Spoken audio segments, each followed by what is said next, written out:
مصر طول عمرها معروفة بالوحدة الوطنية، فالمهندس اللي بنى مسجدنا النهاردة مسيحي، مسجد أحمد بن طولون أو المسجد الطولوني اللي موجود في منطقة السيدة زينب، صاحب أقدم مأذنة موجودة في مصر، وهو المسجد الوحيد اللي غلب عليه طراز ساموراء في المأذنة الملوية والمدرجة، واللي بيبلغ ارتفاعها 40.4 متر.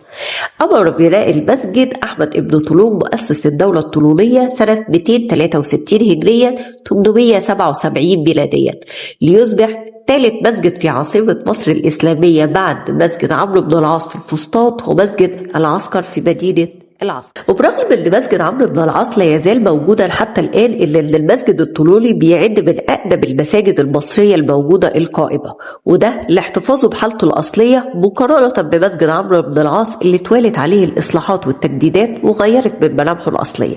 شيد المسجد في ربوه صخريه كانت بتعرف باسم حبل يشكر، المعروفه دلوقتي بقلعه الكبش، وبيعتبر مساحه المسجد مع الزيادات 6.5 فدان، مبني على طراز المساجد العباسية وخاصة مسجد ساموراء في العراق. بيعد المسجد نموذجا للتلاحم الإسلامي والمسيحي اللي بيصغر بيه تاريخ مصر، فقد قرر أحمد بن طولون الاستعانة بالمهندس المعماري المسيحي سعيد ابن كاتب الفرغاني، المعروف عنه بالمهارة والفن في العمارة، في بناء المسجد. من هو النبي الذي قبضت روحه في السماء وفي أي سماء قبض؟